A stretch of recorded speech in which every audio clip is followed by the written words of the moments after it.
This news program is proudly brought to you by Smart Start Breakfast Biscuits and Now Biscuits. The National Climate Change Summit 2023 underway in Port Moresby.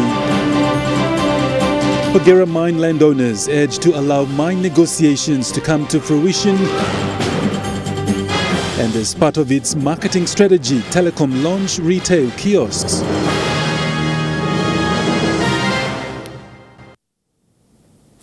A very good evening. This is National EMTV News. I'm Godwin Eki. Thank you for joining us.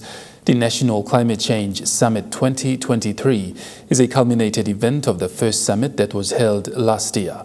This year's theme for the second National Climate Change Summit is promoting climate change and social inclusion. Leaders convened today and had dialogue around the theme Promoting Climate Justice and Social Inclusion. The two-day summit began today and will end tomorrow. We'll have speeches and panelists from universities, private sector, financial institutions, NGOs, civil society and other local community-based organizations participating. Deborah Sungi, the Acting General Manager MRV for CCDA, had this to say regarding the second National Climate Change Summit.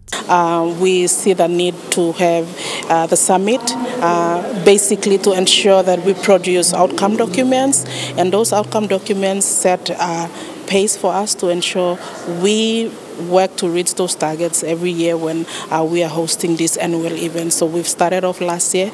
This year is the second one, and we're planning to have it annually.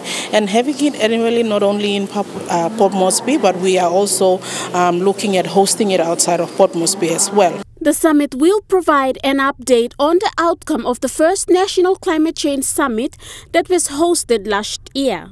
Provide an update to all our stakeholders on how far we have achieved those outputs, and those outputs focus around the areas on climate adaptation, climate mitigation, climate finance access, and also noting the climate actions and urgency that we at the government level need to do, and in the inclusivity of ensuring that persons with disability, women, children, elderly people are all involved in the process of decision making for climate change. And we've actually provided some outcomes that we have achieved. The summit will end tomorrow and will have guest speakers in the likes of the Governor of the National Capital District, Powes Pakop, the Prime Minister, Minister for Environment, Conservation and Climate Change, Simo Kilepa, including other important dignitaries and representatives from other organizations. Tamara Agavi, National EMTV News. The second National Climate Change Summit for this year, 2023, is following the first summit that was held last year. The summit will act upon the Paris Agreement to include a collective aim to achieve carbon neutrality by 2050.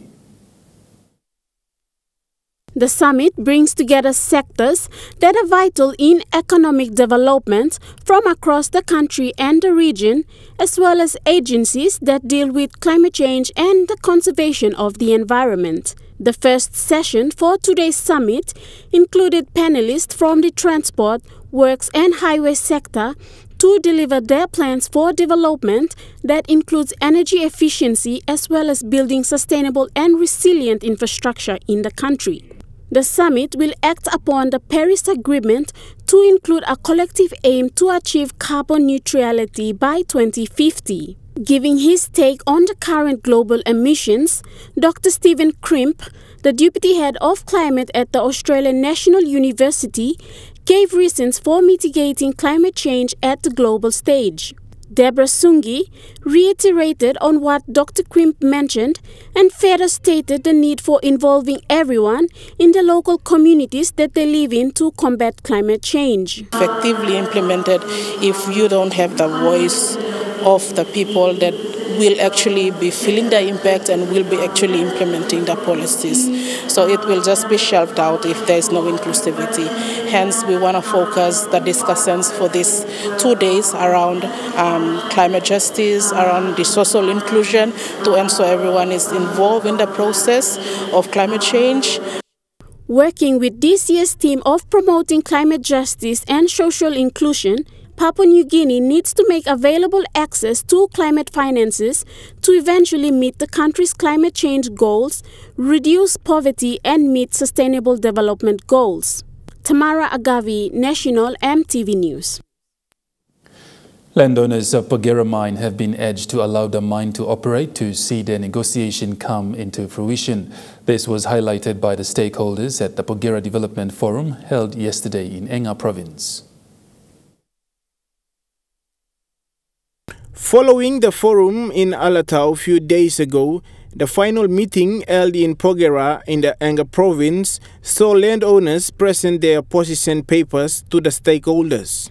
Governor of Enga province, Peter Ipatas, at the forum says it is about time people benefit from the resources that the Creator blessed them with and urged the landowners to change their mindset. He is calling on the landowners to help the government and open the mine, and then whatever that is negotiated will be addressed when the mine is in operation. Negotiating all this something in and come up tomorrow to so but take him time. Suppose you may hold him mine stop or something, talk stop. Something through him stop inside long around yet. Now you need to talk stop. But take him time. So Governor called on the landowners to have a meeting with their people back in the village on the best way to help the state open the mine as soon as possible, as investors might pull the plug if the process is delayed, and highlighted that mistakes made 30 years ago will not be repeated. Suppose you mean like only mine stop yet, now negotiate. No good me sit down and stop now. Something I don't pop. No good mine investors to barrack too, let's not go and start again by hard work again. In the meantime, Minister for Mining, Sir Anopala, says this is the last meeting and made assurance to issue small mining license. We need to move on and start digging up that gold. So with this meeting, we can progress this project. And hopefully I can go to Cabinet and get that decision. According to Managing Director for Mineral Resources Authority, for the past 30 years, the company failed to comply with the laws in place and highlighted that a watchdog will ensure the standards of living for the landowners improved. 2+ side when me work look inside the country. And me also plenty time you may come out in plenty $1 million stone, oil, gas, cutting DIY, all forestry blame me too. But all Papa ground blame me. Standard lo living locally no improve. Vice Minister for Mining, Jimmy Maladina, says under the leadership of the current government, landowners will have a lot of good benefits compared to the past. This project, I mean project province, na landowners, na stakeholders, na Papua New Guinea too. Right across Papua New Guinea to people have benefit of the project. These position papers presented will receive their feedback after 2 weeks when they come back for the signing of agreement by all parties. Louis Maingu, National EMTV News. Public sectors operating in Pogera in the Enga province have raised concerns over the 4 years closure of the mine, which has severely affected their business operations, and are calling for assistance from the Enga provincial government and the national government. This call was made by the president of the Pogera Commerce and Industry, Nixon Pakea. Since the closure of the mine 4 years ago, private sectors operating in the district have been struggling and have encountered many losses in their business operations, as highlighted by the president. Why? Because last 4 years, we have been very critical. Our businesses been closed. We have to send our employees away, subcontractors away. But right now we see that there is blessings coming from this. Therefore, I have to thank Maraperoso government for being, instrumental and, to bring much greater benefit to people of Pogera, Enga and Papua New Guinea. Mr. Pakea believes that private sector plays a pivotal role in developing the district and is calling for the provincial and national government to assist small and medium enterprises and other business operating in the district of Porgera. It's with the private sectors to move the district. It's not that government or people to bring, business. It's the private sectors that bring business to change the lives of people. This appeal was made during the presentation of the position papers at the Porgera Development Forum that was held yesterday in Porgera, Enga Province. Louis Maingun, National EMTV News. As part of Telecom's marketing strategy to regain market share, a retail kiosk was officially launched today. According to Telecom PNG Retail Facilities Manager Tony Dindilo, they are bringing the kiosk as a practical and tangible present to the people with their new branding as Telecom PNG. Dindilo added a total of 32 kiosks were rolled out nationwide in 2 batches, targeting the islands Momase and Sidi, New Guinea Islands and Southern region in Alotau, Popondeta, Kerema and Daru. Cornel Mera, Telecom PNG Senior Manager Strategic Marketing and Product, said this was part of their CEO's vision of reaching out to the entire country as Telecom is PNG-owned telecommunication company. Mera also explains why they wanted to be a niche market. We wanted to be niche markets available to the shareholders who actually own Telecom. So far we've come up with a 2-phase model, one where Telecom Run. The one you see behind us is Telecom Run Kiosk, and we've also partnered with certain business individuals to also come up with a third-party arrangement for them to also run and create a point of presence in areas where Telecom is not able to be at. Mera added, based on the first 32 that has been rolled out, they are looking forward to increase the distribution and share the type of products which will be available in the kiosk. Type of products that we have in here also fixed and mobile as well, but predominantly mobile, where we have our top cards, we have our EVDs, we have phones. Also, we're trying to look at how we can incorporate the billing aspect to it as well, because we have postpaid and CUG customers as well. And we want to try see how this particular rollout can actually facilitate the payments for those customers as well. Telecom PNG is bringing their services to your convenience with the aim of connecting you anywhere, anytime. Gladys Kila, National EMTV News. National EMTV News continues after the break with more stories. Stay with us.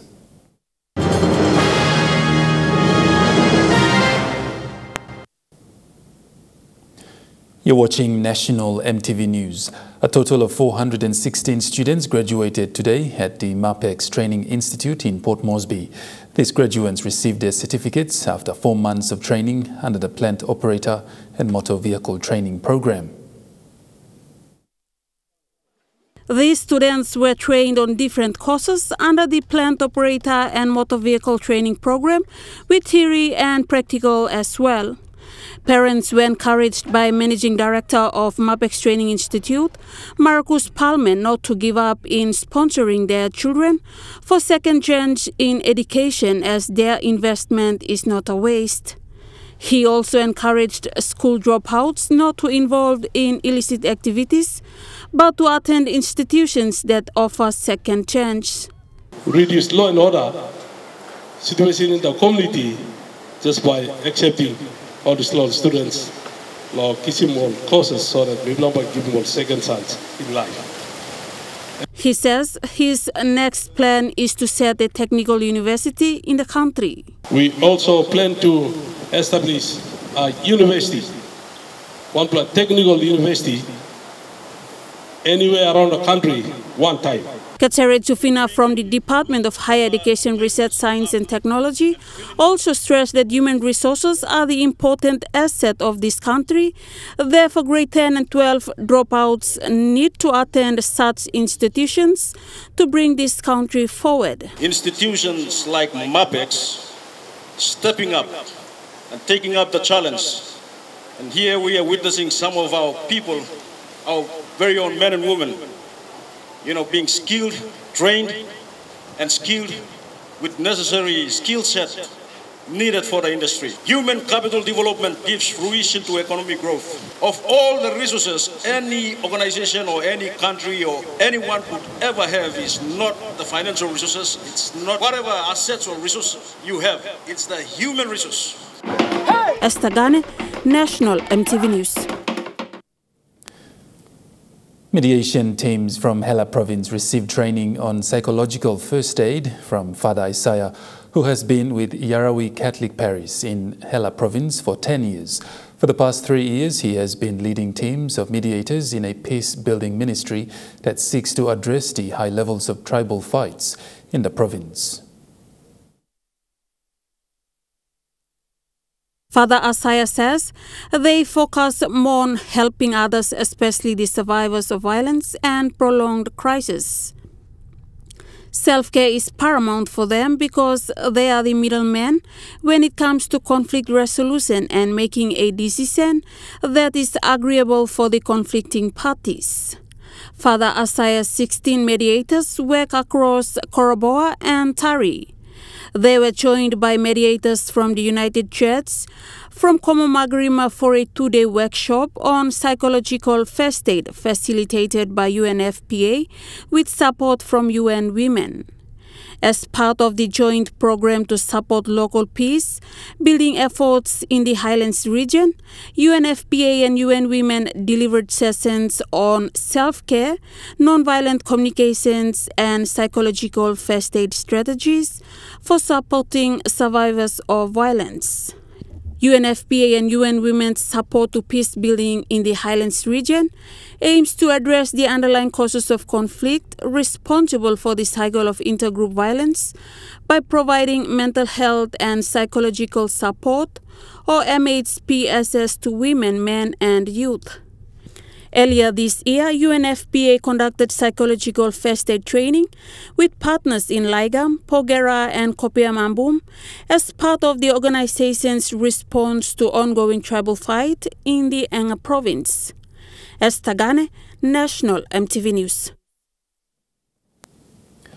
The newly created Wawaria district in Morobe province is the third district in the country to implement the Bim Digital Platform. The member for Wawaria, Mash Narawek, said he accepts the government's digital platform system that will greatly help his district to upload the financial and physical status implementation reports. Narawek said his district will be the first in the country to use the Bim platform system because they have no legacy issues. It is an honor to start fresh with transparency in every aspect of project management and financial accountability. Narawek highlighted that every province and districts have to be accountable in terms of provincial and district services improvement programs from the national government for basic service delivery.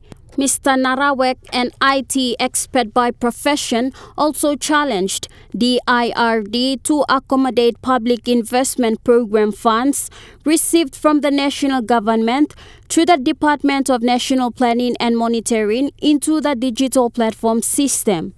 The digital platform is developed to DIRD specifications as required by administrative guidelines and financial instruction of 2019 and the government of Papua New Guinea's new digital transformation policy 2021. The main goal of this integrated Bim digital platform is to ensure the platform is available to all districts and provinces and provide substantial administration efficiency and cost-effective benefits. Gladys Kila, National EMTV News. The Kundiawa Cultural Show has attracted people from all corners of Simbu and neighboring provinces after a decade of pause.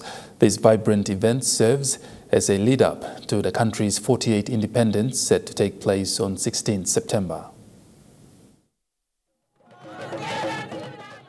The beats of the Kundu drum, accompanied by songs and dances, fill the air as the Kundiawa Cultural Show brought back to life at Dixon's Oval with groups adorned in their traditional finery to participate, creating a captivating scene that attracted tourists from far and wide.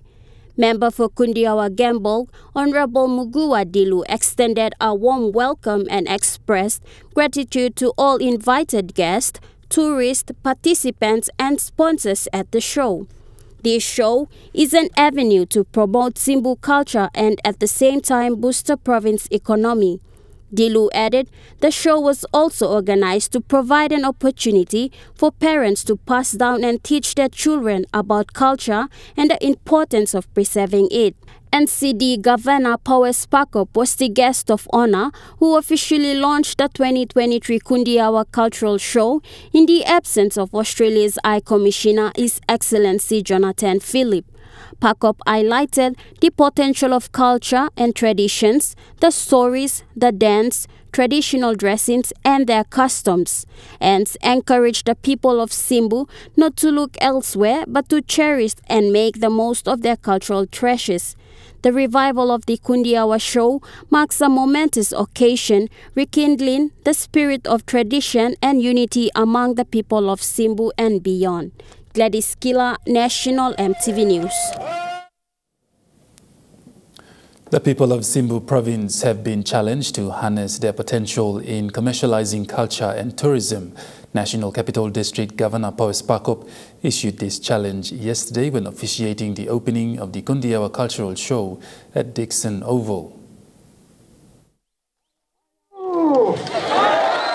The NCD governor urged the people of Simbu province to set aside minor differences and to work together to identify opportunities presented to them in various sectors. While thanking Kundiawa Gembog member Mugua Dilu and Simbu governor Noah Cool for inviting him to open the program, Pakop said tourism sector had a huge potential to bring a wealth of opportunities for the people. He also pointed out that the Conservation and Environment Protection Authority had shown interest in the province to have a national park at Mount Wilhelm, and such opportunities must not be wasted by fighting amongst the locals. Lo Simbuya, mountain ya no looking yet. Mountain lo can Konalon, province Playumia on no looking yet, on no train yet. That's the potential you make at this time. So today to me I must line the Sepa Olikam. Because one of our greatest tourist potential is out the mountain Playumia, Mount William. Pakop also pointed out that Simbu had potential in sports, education, agriculture and SMEs, something that the people needed to look into with the support from their political leaders. He also stressed that Simbu had no mineral resource projects like other provinces in the Upper Highlands, but there are other sustainable areas they can tap into and make millions of kina. So here, Simbu too, you got all vegetables that are unique to Crumbloyumia and fertile. Crumbloyumia limestone. Now limestone here, you can work in cement long end. Now you mean total of cement factory going now. One time by come up. That's why you must give him long leaders for you now. You will organize some of government now. One time by government come now, make this cement factory become real. Limestone and pull up here. The NCD governor also challenged the political leaders of Simbu province to work together for the good of the people. Natasha Ovoy, National EMTV News. Some of the customs, culture and traditions in Simbu province have died out due to modernization. This was revealed by Penny Kawage, a representative of Kunamba Women's Culture Group from Kerawagi, during the Kundiawa Cultural Show at Dixon Oval. The Kunamba Women's Cultural Group is a team that displays one of the forgotten culture which parents and relatives of adolescent girls have done away with at present.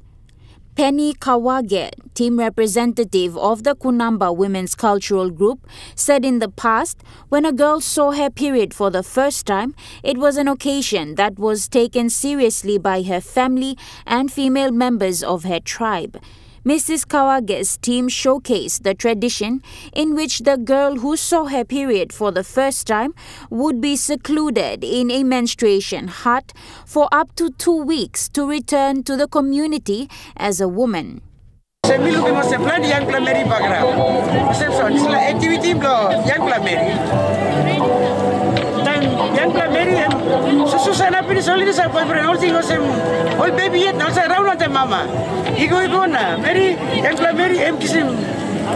Best period lang em come up young family now. Papa, mama, okay, the community got low. Also, putting maybe inside the house. Em don't have looking sunlight. Em don't have looking firelight. Em by stop 2 times inside. Just em by stop 2 weeks. After 2 weeks, a feast is held to mark the girl's graduation to adulthood, which means she can be able to court male suitors. Meanwhile, Kawage, while appreciating the foresight by Kundiawa Gembog MP Mugua Dilu to host a Kundiawa cultural show in consultation with the National Cultural Commission, said the rare culture would be showcased next year as well. Natasha Ovoy, National EMTV News. And now looking at the Nest Fund market report, the kina closed unchanged at $0.2770 in the interbank market. At Bank South Pacific, your kina was buying $0.2695 $0.4166 Australian dollars, $0.2432 euro, 39.13 Japanese yen.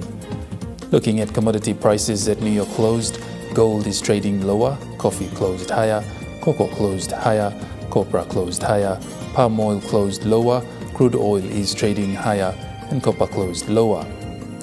And on the stock market, the Dow Jones closed higher, the ASX 200 is trading higher, and the All Ordinaries is trading higher.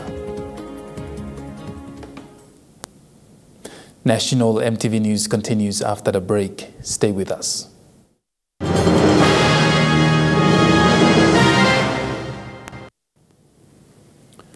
You're watching National EMTV News. In the highlands region of Papua New Guinea, the recent tribal fights has left 70 people dead while thousands have fled their homes as villages have been burnt down.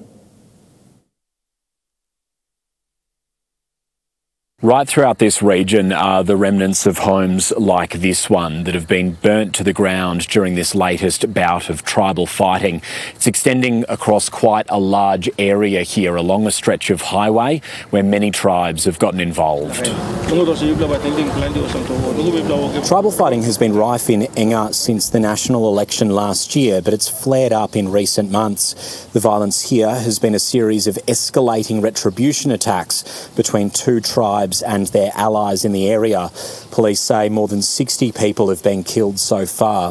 What makes tribal fights now so different to the past is the use of high-powered guns that are making their way into villages, as well as young men who are willing to act as mercenaries to make money. Police believe more than 24 men acting as hired guns have died in this bout of tribal fighting so far. There used to be a lot of houses, very permanent houses, semi-permanent houses. Now we don't see them any longer. Now, these villages being burnt down means thousands of people have been displaced from their homes. Our village was destroyed by fire. No homes are left, gardens destroyed, and we are suffering. Nothing to wear, no blankets to keep warm, nothing at all. Police are targeting the source of guns and ammunition being smuggled into the region, alleging businessmen and leaders from some of the tribes are funding the fighting. Police are also working to send more officers up to Enga province, including a new tactical force. The province's governor has renewed his calls for the national government to ask Australian police to help with the efforts on the ground. National EMTV News continues after the break with Trukai Sports. Stay with us.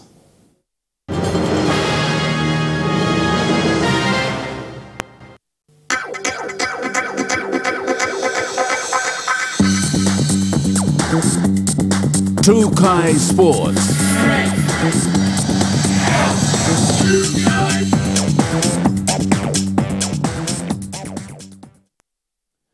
Well, Welcome to Trukai Sports. The Basketball Federation of Papua New Guinea will host the 2023 FIBA Under-17 Oceania Championships from October the 2nd to 7th October 2023. The Under-17 Championships was last held in New Caledonia in 2019, with the tournament postponed in 2021 due to travel restrictions following the global pandemic. This will be the first major FIBA event held in Papua New Guinea since the pandemic. With just a few weeks and of preparations left, Basketball PNG will officially launch the logo, announce the main event sponsors, and announce the Basketball Federation PNG Under-17 national teams for both the men's and women's. The Basketball Federation of Papua New Guinea is proudly supported by the Australian government through Pacific Oz Sports and Team Up in partnership with FIBA Foundation. The Papua New Guinea Rugby Football League is very excited to announce the PM's 13th annual Rugby League fixture between PNG and Australia is back and will be held in Port Moresby this month. The last time the PM's 13 matches were held here in PNG was back in 2018 for both the men and women. CEO of PNG RFL Stanley Hondina made the announcement that PNG RFL is delighted to see the game back in PNG after 5 years, and fans will be treated to a massive weekend of rugby league action come the 23rd and 24th of September. He said for the first time in history of the PM's 13 matches, there will be 12 teams playing 6 games over 2 days, something that's never been done before, and he looks forward to welcoming all our fans over the 2 days. The PM's 13 concept is an initiative of both the PNG and Australian government since 2005 and is aimed at using rugby league to drive social awareness messages. This year we'll see the introduction of the Australian schoolboys and girls taking on our junior Kumuls and Orchids respectively, thanks to the Australian government through the Department of Foreign Affairs and Trade and the NRL. The drawcard matches are on Saturday, while on Sunday the fans will be treated to the up-and-coming stars of our games, going head-to-head with the defence men and the final match of the day. Hence, the ticket prices have been priced accordingly, and keeping in mind that the prices are consistent with the 2017 Rugby League World Cup and the 2019 Great Britain Lions Tour to PNG. While the corporate boxes have been allocated to the game's major sponsors and dignitaries, there are still opportunities for individuals and companies to be part of a weekend of world-class rugby action. And Trukai Sports continues after the break. Stay with us. Trukai Sports.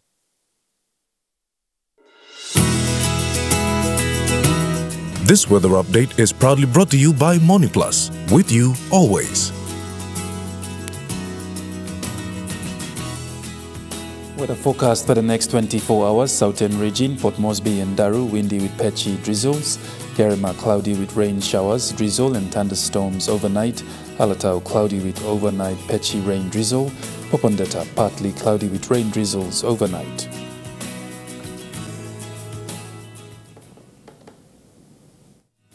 The weather update was proudly brought to you by MoneyPlus, with you always. And that wraps up the news, sports and weather for Tuesday, the 12th of September 2023. From all of us here, pleasant viewing. Good night.